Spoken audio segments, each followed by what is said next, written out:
In early 2005, Faghani decided to push the risk management function down a notch further. He promoted executives who was head of greater risks to be a king of risk easer to whom all the other risk managers would now have their report instead of the Faghani directly. Furious at what he saw as the degradation of the risk function, Branch sent Merrill's CFO Jeff Edwards a letter of resignations and left the firm. He was away for only a few months, however, late that spring, one of the fixed income desks suffered a big loss. Kim tracked down Braid and asked him to return to Merrill, where he will have a desk on the trading floor and work. Him personally, although Braid joined the firm's risk overseeing committee, he had no real authority within the firm because Crondall and the other veteran traders knew him and trusted him. Braid was able to develop what they called his spy network to keep abreast of the risks the desk were taking once Mercy took over. Everything changed. The spy network dried up.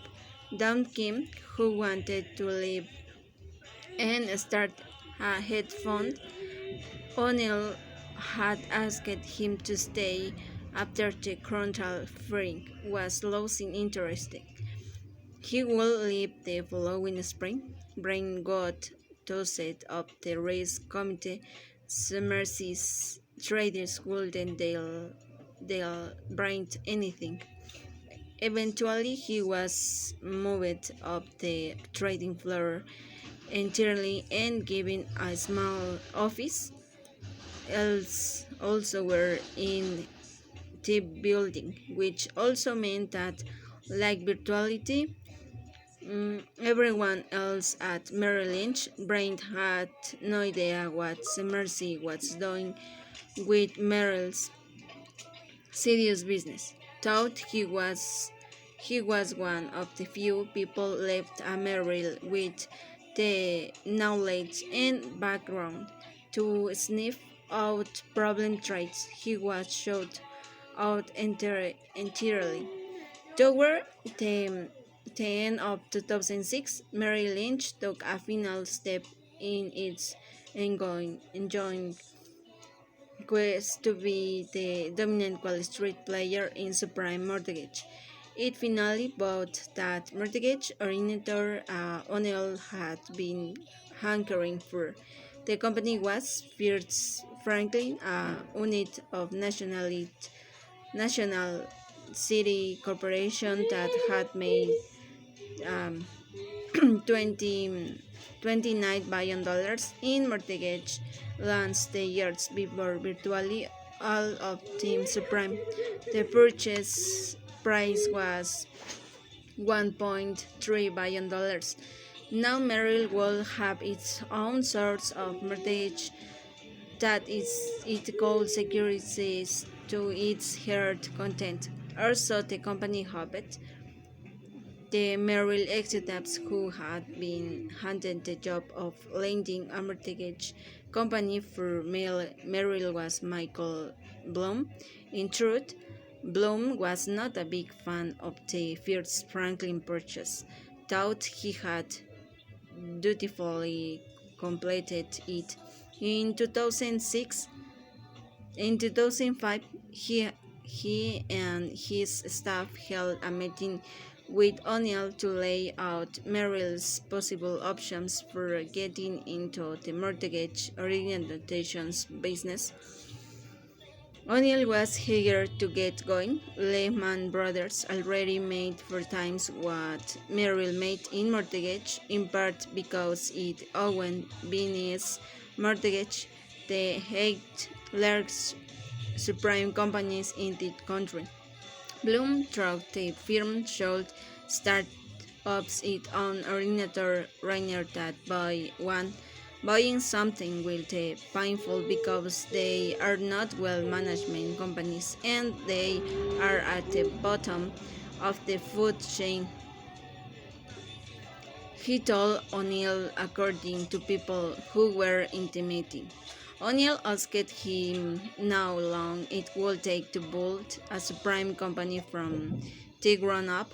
3 or 4 years, replied Bloom. O'Neill's gave Bloom a steely look. I am 54 fucking years old. He replied, I don't have 3 or 4 years. Bloom was also astounded by the price Merrill was willing to pay. After the deal was announced, David Daberco, National City CEO, told Dow Jones News Service that the deal is exactly what we were hoping for. But Merrill was so eager to get in the game that it would likely have, have paid even more. Bloom could take comfort only in the fact that it was a new century. First, Franklin was supposed to be one of the better-run subprime companies almost immediately after the deal was completed. First, Franklin began taking loss. Like all the subprime originators, it had kept the residuals and posted gains that reflect an optimistic estimate of their value. New as delinquents rose, those gains were began reserved. In a meeting in January 2007, Hasbulm was going through the losses in the residuals book. Down Kim suddenly looked up from his BlackBerry with some news. Lehman Brothers who just had a record quarter in mortgage. He said, according to someone at the meeting, I guess I guess they are just smarter than we are. Bloom replied. And so it went. In a February meeting, Bloom and his team argued that delinquents were likely to get worse. He wanted Merrill to start handling its exposure. Dale Latancio, whom Mercy had Stanley to run the serious business, after Riccardi brought out a series of charts using long-term capital management failure as his worst case scenario. If something like that were to happen, he said, Merrill could lose as much as $17 million. Anything short of that scenario, the firms would be fine. Latancio denounced the deals of this meeting, which were run by several people who were there, and says that he does not lose $70 million as a worst case scenario.